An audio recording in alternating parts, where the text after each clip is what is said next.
ডাইনি তার পুকুরে ছপাং করে ফেলে দিল, আর জালটা পুকুরের গভীরে যেতে লাগলো রুই কাতলা মৃগেলের উদ্দেশ্যে। কালবৈশাখীর তুমুল ঝড় আর মুষলধারে বৃষ্টির জল মেছো ডাইনির পুকুরকে ভরিয়ে দিয়েছে। মেছো ডাইনি সাধ করে যে রুই কাতলা মৃগেল চাষ করেছিল সেই সব মাছগুলো পুকুর থেকে উঠে ডাইনির বাড়ির উঠানে মনের সুখে লাফালাফি করে বেড়াচ্ছে। ঝড় বৃষ্টি ক্রমেই বেড়ে চলেছে। এদিকে মেছো ডাইনি ঘরে বসে বসে ভাবতে থাকে, আমার সাধের রুই কাতলা মৃগেল মাছগুলো কি করছে কি জানি। যদি আমার পুকুরের জল আজ ভর্তি হয়ে যায় তাহলে সব কটা মাছ পালাবে। দরজাটা খুলে একবার দেখে আসি বেটাগুলো কি করছে।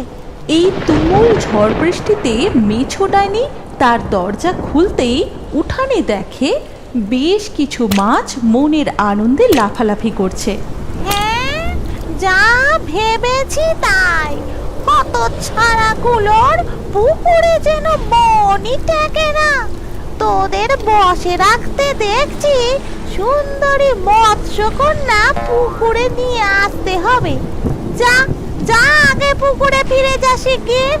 মেছো ডাইনি বৃষ্টির জলে ভিজতে ভিজতে মাছগুলোকে তাড়িয়ে নিয়ে যায় পুকুরের দিকে। ডাইনি মাছগুলোকে তাড়া দিতেই সব কটা মাছ তার পুকুরে লাফ দিয়ে নেমে যায়। তারপর মেছো ডাইনি আকাশের দিকে তাকায়। যাকে ঝড় বৃষ্টি তবে থামলো, কিন্তু রাতের আকাশটা আজ এমন মায়াবী দেখাচ্ছে কেন? মনে হয় আজ রাতেই আবার কিছু কাণ্ড ঘটবে। আমার মাছগুলো তো সব পুকুরেই আছে। যাই, আমি বরং ঘরে গিয়ে শান্তিতে একটু ঘুমোই। রাতের আকাশটা আজ মায়াবী। ডাইনি যেটা আভাস করেছিল সেটাই ঘটতে চলেছে। দূর আকাশ থেকে উড়ে আসছে দুই ইচ্ছাধারী পরী। এই নীলিমা পরী, দেখ ওই কুঁড়ে ঘরের পাশে একটা কত বড় পুকুর। আমরা তো সেই কখন থেকে উড়ে উড়ে আসছি। আমি খুব ক্লান্ত, আমাদের একটু বিশ্রাম নেওয়া উচিত। আর আশেপাশেও তো কোনো জনবসতি দেখছি না, আমাদেরকে কেউ দেখতে পাবে না। তুই ঠিকই বলেছিস লালিমা পরি। ভোর হতে আর বেশিক্ষণ বাকি নেই। আকাশে সোনালি আলো বাড়ছে।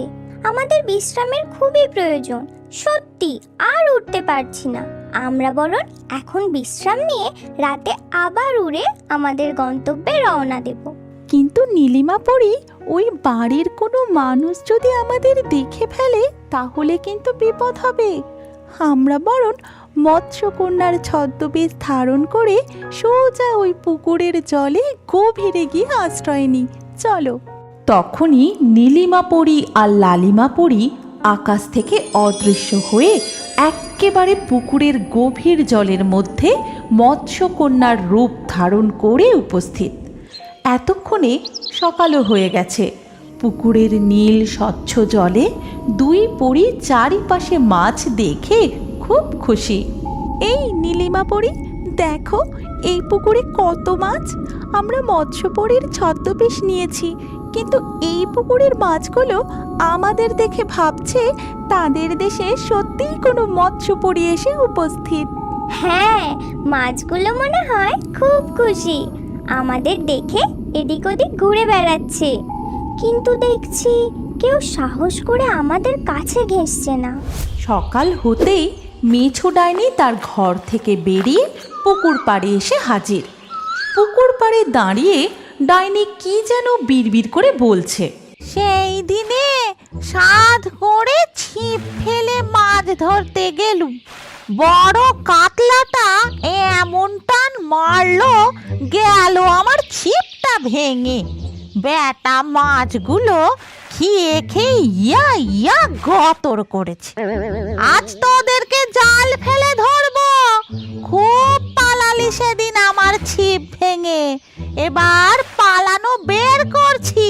পুকুরের পাড়ে থাকা জালটি হাতে নিয়ে ডাইনি তার পুকুরে ছপাং করে ফেলে দিল, আর জালটা পুকুরের গভীরে যেতে লাগলো রুই কাতলা মৃগেলের উদ্দেশ্যে। লালিমা, লালিমা সরে যাও ওখান থেকে, তাড়াতাড়ি সরে যাও।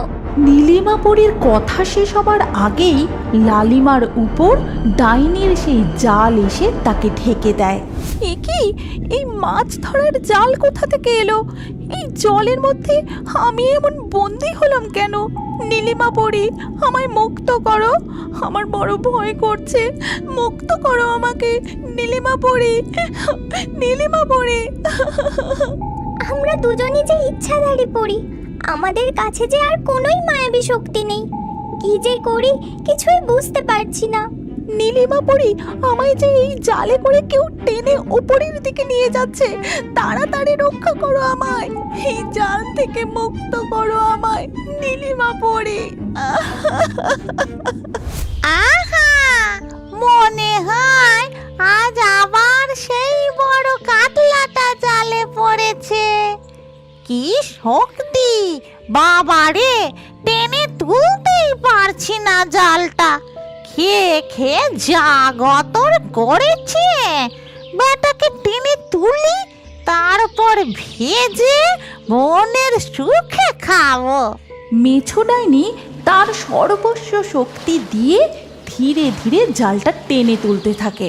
আমি আমার সর্বস্ব শক্তি দিয়ে এই জাল টেনে পুকুরের আরো গভীরে নিয়ে যাওয়ার যতই চেষ্টা করছি, ততই আমার হাত উপরে শক্তির কাছে অসাড় হয়ে আসছে। আর আর হয়তো তোমায় বাঁচাতে পারলাম না লালিমা। ডাইনি তার জাল টেনে টেনে প্রায় সবটাই জল থেকে তুলে ফেলেছে। এখন স্পষ্ট দেখা যাচ্ছে তার জালে আজ কি ধরা পড়েছে।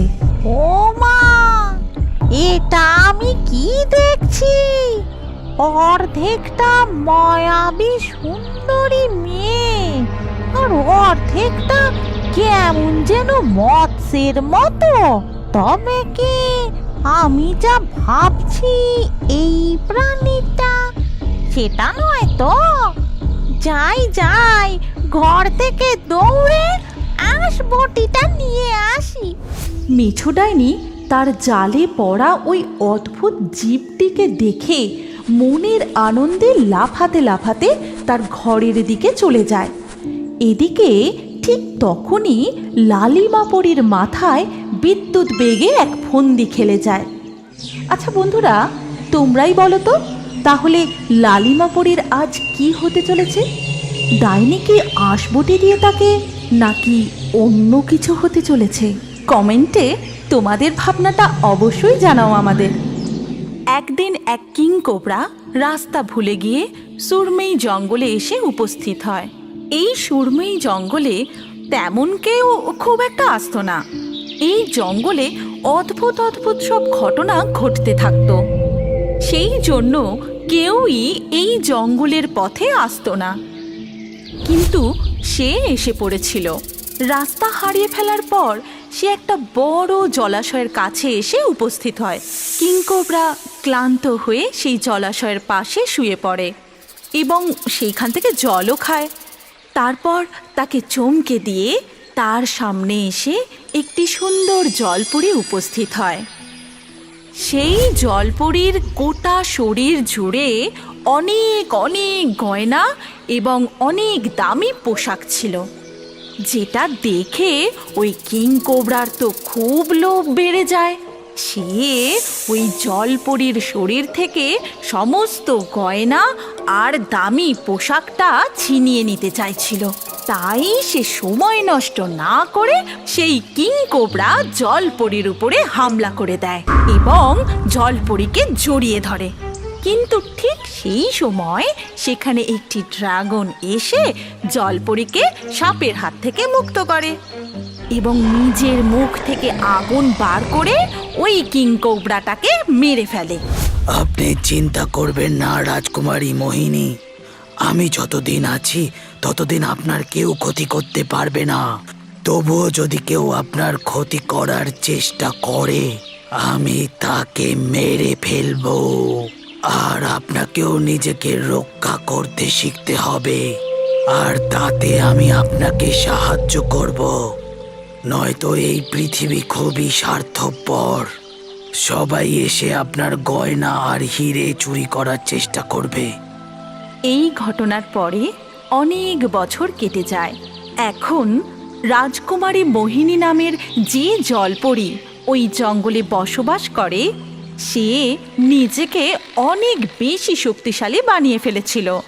অনেক বছরের তপস্যার পরে সে এমন এক জাদুবিদ্যা অর্জন করেছিল যেটার দ্বারা সে যে কোনো কাউকে নিজের বশে করে নিতে পারত। কিংকোবরার পরেও আরও অনেকে সেই মোহিনী নামক জলপরীর কাছ থেকে ওই হিরে জহরতগুলো ছিনিয়ে নিতে চেয়েছিল, কিন্তু তাদের সবাইকেই মোহিনী নিজের বশে করে নেয়। তারপর তাদের কাউকেই আর ছাড়ে না।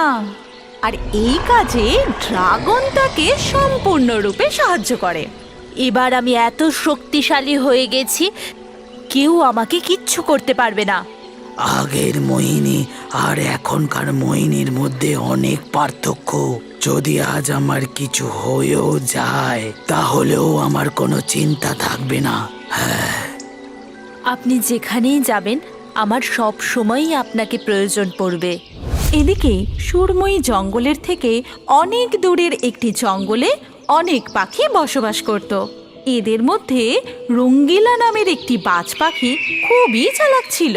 সে ওই জঙ্গলের সকলের ওপরে রাজত্ব করতে চাইতো। সে কিন্তু অনেক কিছু জানতো। এই জন্য তার ওই জ্ঞানের কারণে জঙ্গলের বাকি পাখিরা তাকে খুব সম্মান করত। রঙ্গিলার দুটো খুব প্রিয় বন্ধু ছিল, একটা টিয়া আর একটা ময়না। শোনো বন্ধু ময়না, আমি আজ একটা দারুণ খবর পেয়েছি। কি জানতে পেরেছো? এখান থেকে অনেক দূর একটা সুরময়ী নামে জঙ্গল আছে। ওইখানের একটা মায়াবী জলাশয়ে অনেক মূল্যবান হিরে আর রত্ন আছে। যদি সেগুলো পেয়ে যাই তাহলে ব্যাপারটা দারুণ হবে। এখানে আমি রাজত্ব করব। কিন্তু আমি শুনেছি ওখানে যাওয়া খুবই বিপজ্জনক। ওখানে এমন কিছু আছে যে কেউই প্রাণে বাঁচে না। আরে কিচ্ছু হবে না, সব সময় সব খবর সত্যি হয় না। আর এমনিতেও কিছু পাওয়ার জন্য একটু ঝুঁকি তো নিতেই হয়। তারপর তিনজনে মিলে জঙ্গলের অনেক পাখিকে একসঙ্গে জড়ো করে। তাদেরকে বুঝিয়ে সুঝিয়ে ওই সুরময়ী জঙ্গলে নিয়ে যাবার জন্য রাজি করে ফেলে। তারা সবাই মিলে গিয়ে সেই সুরময়ী জঙ্গলে পৌঁছায়। চারিদিকে কত নীরবতা বন্ধুরা। আমাদেরকে আস্তে আস্তে ওই মায়াবী জলাশয় খুঁজে বার করতে হবে। কেউ কিন্তু বেশি আওয়াজ করবে না। ঠিক আছে, তুমি যেমনটা বলছো তেমনটাই হবে। কিন্তু আমরা যদি একসাথে থাকি তাহলে এখানে জলাশয় খোঁজা খুবই সহজ হবে। তারা সকলে মিলে একসাথে হয়ে সেই জলাশয়ের খোঁজ করতে থাকে। অনেক খোঁজাখুঁজি করার পরেও তারা জলাশয় খুঁজে পায় না। তখন সবাই খুব ক্লান্ত হয়ে এক জায়গায় বসে পড়ে। তোমরা সবাই হাঁপিয়ে গেছো, তোমরা সবাই এখানে একটু বিশ্রাম করো। আমি খুব একটা ক্লান্ত হইনি। আমি তোতাকে সঙ্গে নিয়ে খানিকটা সামনে গিয়ে দেখি। সামনে কোথায় দেখবে? আমরা তো সব দেখে ফেলেছি। দেখো, শুধু শুধু বসে থেকে তো কোনো লাভ হবে না।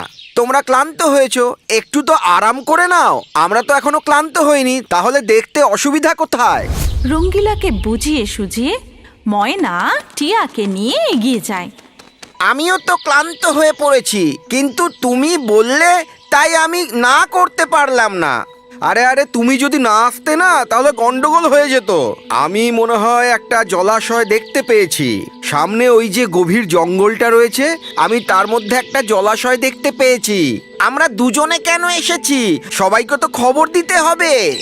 আরে বন্ধু, হিরে মণিমাণিক্য যদি একবার হাতে পাই না তাহলে আমরা দুজনে ভাগ করে নেব।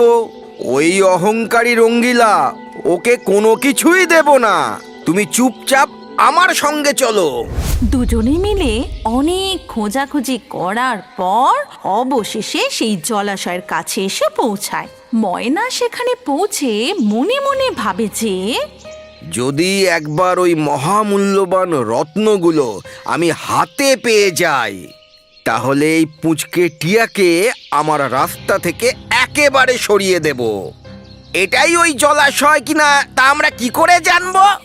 আমি বরং একটু জল খেয়ে দেখি।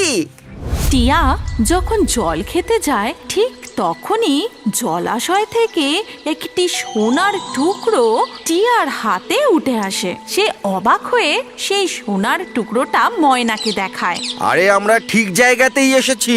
আরে এটা তো সেই জলাশয়। তারপর তাদের দুজনকে চমকে দিয়ে মোহিনী সেই জলাশয়ের ভেতর থেকে উপরে উঠে আসে।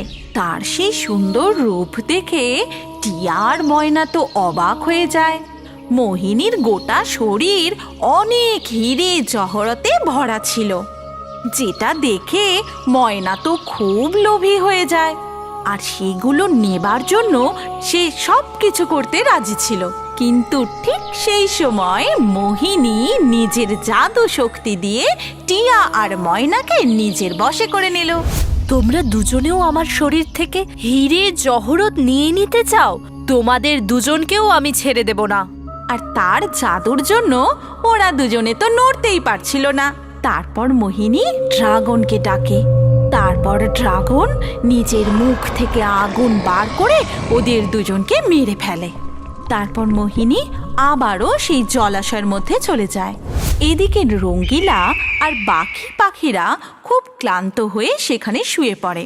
অনেকক্ষণ বাদে যখন রঙ্গিলার ঘুম ভাঙলো, সে তো চমকে গেল, কেননা অন্ধকার হয়ে গেছিল। আর তার বন্ধু টিয়া আর ময়না তখনও পর্যন্ত ফেরেনি। তারপর সে সকল পাখিদের জাগিয়ে দিল এবং টিয়া আর ময়নাকে খোঁজার জন্য বলল। সে নিজেও ওদের দুজনকে খোঁজার জন্য জঙ্গলের অন্য দিকটায় চলে গেল। সে যখন জঙ্গলের অন্য দিকটায় যাচ্ছিল তখন বাকি পাখিরা জঙ্গলের সেই জলাশয়টাকে খুঁজে পেয়ে গেল। আর তাদেরও ওই টিয়া আর ময়নার মতনই অবস্থা হলো। ঠিক সেই রকম ভাবেই মোহিনী তাদেরকেও নিজের বশে করে নিয়েছিল। তারপর মোহিনীর ড্রাগন এসে নিজের মুখ থেকে আগুন বার করে তাদেরকেও সেইভাবেই মেরে ফেলল। তখন রঙ্গিলা একেবারে একা হয়ে গেল আর সে বারবার রাস্তা হারিয়ে বারবার একই জায়গায় ফিরে আসছিল। সবাই কোথায় গেল? অনেক অন্ধকারও হয়ে গেল। কি করব, কোথায় যাব? জঙ্গল থেকে বেরোবই বা কি করে? জানি না সবাই কোথায় চলে গেল। সে যখন মনে মনে এই কথা ভাবছিল তখনই হঠাৎ করেই একটা চিল উড়ে এসে তার সামনে দাঁড়ায়। দেখো, তুমি কে সেটা আমি জানি না। দেখো, এখানে থাকা তোমার জন্য একেবারেই ঠিক নয়। যত তাড়াতাড়ি পারো এখান থেকে চলে যাও। আমি আর আমার বন্ধুরা মিলিয়ে এখানে একটা মায়াবী জলাশয় খুঁজছিলাম, যেই জলাশয়ে অনেক হিরে আর মণিমুক্ত আছে আমি শুনেছি, কিন্তু ওই বন্ধুদের আমি খুঁজে পাচ্ছি না। মনে হচ্ছে আমরা সবাই পথ হারিয়ে এদিক ওদিকে চলে গেছি। আমার মনে হয় না যে তোমার সঙ্গীরা এখনো পর্যন্ত বেঁচে আছে। আর এখানে এই রকম কোনো মায়াবী জলাশয় নেই। এখানে মোহিনী নামে এক মায়াবী মৎস্যকন্যা এই জলাশয়ে থাকে। ওর কাছে অনেক অনেক হিরে মণিমাণিক্য আছে। তুমি ওগুলো সবই নিতে পারবে না, কেননা মোহিনী কাউকেই ছেড়ে কথা বলে না। আমি ওই হিরে আর মণিমুক্ত নিয়েই এখান থেকে যাব, নয়তো এখান থেকে কোথাও যাব না। ঠিক আছে, যেমন তোমার ইচ্ছা। আমি শুধু তোমাকে এইটুকুই সাহায্য করতে পারি, যাতে তোমার উপর মোহিনীর কোনো জাদু কাজ করতে না পারে। ও কখনো তোমাকে নিজের বশে আনতে পারবে না। অনেক বছর তপস্যা করার পর আমি এই শক্তি অর্জন করেছি। চিলের থেকে আশীর্বাদ নিয়ে রঙ্গিলা সেখান থেকে উড়ে যায় এবং কিছুক্ষণের মধ্যেই সেও সেই জলাশয়ের কাছে গিয়ে পৌঁছায়। মোহিনী, বাইরে আয়। তুই আমার বন্ধুদের মেরেছিস, ছাড়বো না, বাইরে আয়। রঙ্গিলা বাজির কথা শুনে মোহিনী সেই জলাশয় থেকে বেরিয়ে আসে। তার সেই সুন্দর রূপ, আর হিরে জহরত দেখে রঙ্গিলা তো খুবই অবাক হয়ে যায়। মোহিনী তাকেও নিজের বশে করে নিতে চায়, কিন্তু চিলের দেওয়া আশীর্বাদের ফলে বাজের উপর মোহিনীর কোনো জাদু শক্তি কাজ করে না। এইটা দেখে মোহিনী তো খুব রেগে যায়। আমার রূপের জাদুতে কেউ আজ পর্যন্ত বাঁচতে পারেনি। তুই কে? এক্ষুনি আমি তোকে আমার বশে করে নেব, আর তারপর আজকেই তোর শেষ দিন হবে। আমার সোনা হিরেগুলোকে হাত লাগানোর কথা ভাবলি কি করে? তুমি আমার কিচ্ছু করতে পারবে না। তোমার এই সৌন্দর্য দিয়ে আমাকে বশে আনতে পারবে না। আমার তো তোমার গায়ে লেগে থাকা সোনার মণিমাণিক্যের সাথে সম্পর্ক। রঙ্গিলার উপর তার কোনো জাদুই কাজ করছিল না। এটা দেখে মোহিনীও খুব ভয় পেয়ে যায়। তারপর সে ড্রাগনকে আবারও ডাকে। ড্রাগন এইসব দেখে সেও খুব রেগে গেল এবং নিজের মুখ থেকে আগুন বার করে রঙ্গিলাকে জ্বালিয়ে দিতে গেল। কিন্তু তার আগেই রঙ্গিলা ড্রাগনের উপরেই আক্রমণ করে দিল এবং নিজের ঠোঁট দিয়ে ঠুকরে ঠুকরে ড্রাগনকেই আহত করে দিল। তখন মোহিনী একেবারে একলা হয়ে যায়।